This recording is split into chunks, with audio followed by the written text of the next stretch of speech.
Ji friends, welcome back to my channel. तो आज की वीडियो है जी जापान वीज़ा पे। हमारे 2 जापान के टूरिस्ट वीज़ा जो हैं वो अप्रूव हुए हैं इंडियन पासपोर्ट पे।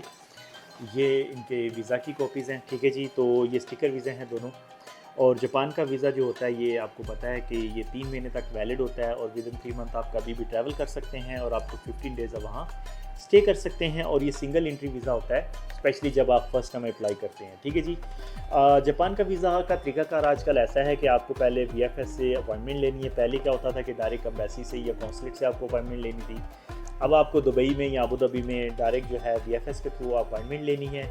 उसके बाद आप अपना वीज़ा प्रोसेस कर सकते हैं। अभी फर्स्ट के बाद इन्होंने ई वीज़ा स्टार्ट कर दिया है और थ्रू वीएफएस ही होगा। सारे डॉक्यूमेंटेशन अपॉइंटमेंट जो है वो थ्रू वीएफएस ही होगी। करना क्या होगा, आपने पहले वीएफएस के थ्रू अपनी अपॉइंटमेंट लेनी है। 100 दिरहम समथिंग आपने अपॉइंटमेंट की फ़ीस पे करनी है।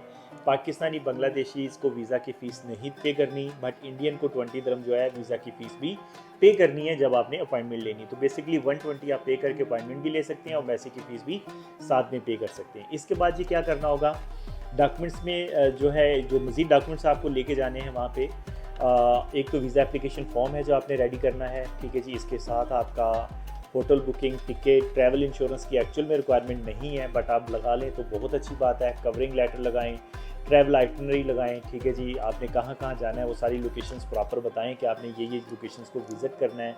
आप एज आ टूरिस्ट जा रहे हैं, लेकिन 4 से 5 या 6 दिन से ज़्यादा बड़ा ट्रैवल प्लान आपने नहीं देना। ठीक हो गया जी। बैंक स्टेटमेंट 25 से 30 हज़ार दिरहम की लगाएं। एक एनओसी लेटर लगाएं। अगर आप इन्वेस्टर हैं या फिर पार्टनर वीज़ा पे हैं तो फिर आप जो है अपना ट्रेड लाइसेंस की कॉपी साथ में लगाएं। एम्प्लॉयज़ की लिस्ट साथ में लगाएं। आप शो करें कि आपकी कंपनी में कितने लोग काम कर रहे हैं और आप इतनी टीम को हैंडल कर रहे हैं। अगर आपके पास गाड़ी का मुल्किया है तो वो साथ में लगाएं। ड्राइविंग लाइसेंस है तो उसकी कॉपी साथ में लगाएं, ठीक है जी। इस तरह के जितने एडिशनल डॉक्यूमेंट्स लगा सकते हैं आप, कंपनी का इजारी लगा सकते हैं, आप घर का टेनेंसी कॉन्ट्रैक्ट लगा सकते हैं। अगर आपकी फैमिली यहाँ पे रह रही है तो फैमिली के आईडी कार्ड की कॉपी साथ में लगाएं, क्योंकि आप अगर अकेले जा रहे हैं तो आप ये प्रूव कर सकते हैं वीज़ा ऑफिसर को कि आप वापस ज़रूर आएंगे, क्योंकि आपकी फैमिली जो है वो यूएई में रह रही है। अगर आप इन्वेस्टर वीज़ा पे हैं, पार्टनर वीज़ा पे, तो आप ट्रेड लाइसेंस की कॉपी या कंपनी के एम्प्लॉयज़ की लिस्ट लगाने से ये आप प्रूव कर सकते हैं कि आपका बिज़नेस रन यहाँ पे चल रहा है, तो आप ज़रूर वापस आएंगे, क्योंकि आपकी होम कंट्री के साथ आपके टाइज जो है वो स्ट्रॉन्ग है, ठीक है जी। इस तरह फिर अगर आपने कोई ट्रैवल किया होता है तो वो ट्रैवल हिस्ट्री की जो कॉपीज़ होती हैं वो भी साथ में लगाया करें। अगर आपके स्टिकर वीज़ा है तो स्टिकर वीज़ा की कॉपी लगाएं।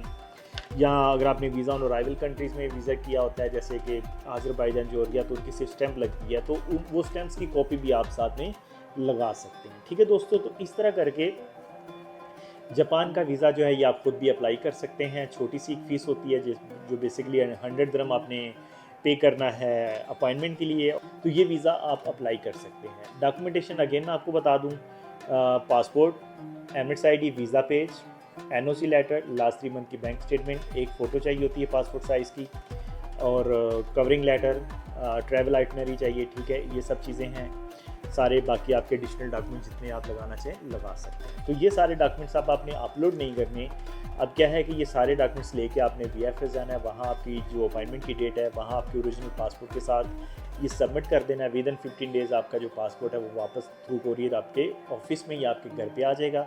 उसके बाद आपको पता चलेगा जी आपका वीज़ा लगा है या नहीं लगा। ठीक हो गया दोस्तों। तो ये कुछ तरीकाकार है जी जापान का टूरिस्ट वीज़ा अप्लाई करने के लिए। तो हमारे पास भी ये सर्विसेज हैं। अगर आपको जापान का टूरिस्ट वीज़ा हमसे अप्लाई करवाना है तो हम भी आपके लिए ये प्रोवाइड कर सकते हैं सर्विस। स्पेशली सऊदीया में जो लोग हैं, सऊदीया वालों को हम ऑनलाइन सर्विस प्रोवाइड कर सकते हैं, और जो यूएई वाले हैं उनको भी हम ऑनलाइन सर्विसेज प्रोवाइड कर सकते हैं जो लोग ऑफिस नहीं आ सकते।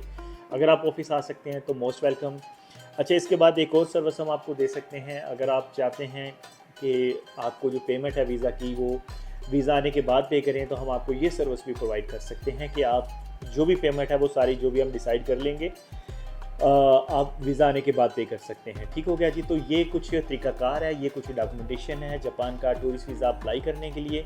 तो इसके लिए जी आप हमें कॉन्टैक्ट कर सकते हैं। Thank you very much for watching the video. अगर मैं कोई पॉइंट भूल गया हूँ या मिस कर गया हूँ या आपको कुछ पूछना है तो आप कमेंट्स में पूछ सकते हैं, या आप हमारे व्हाट्सअप नंबर पे भी कॉन्टैक्ट कर सकते हैं, या फिर आप हमें कॉल भी कर सकते हैं। Thank you very much for watching the video guys. फिर मिलते हैं नेक्स्ट वीडियो में नए टॉपिक पे। Take care, bye.